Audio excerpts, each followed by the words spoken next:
Hello guys, in this video I am going to show you how to use the Stocard application. But first I just want to mention, don't forget to subscribe to my channel, because at 10,000 subscribers I am going to show you my whole YouTube revenue statistics and growth strategy, as well as how to make money online.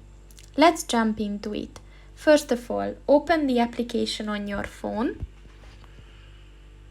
So within this application you can search for, and you can also add a card like Tesco card or Penny card that you have.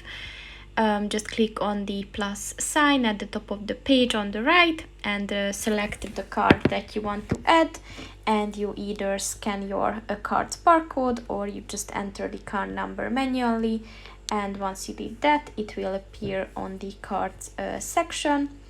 You can also search for different offers, and you can also manage your account.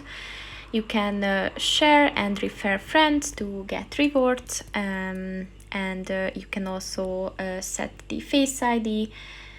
So overall it's a very useful application to hold all your cards in one place. So that's pretty much it for this video, guys. See you in the next one. Goodbye.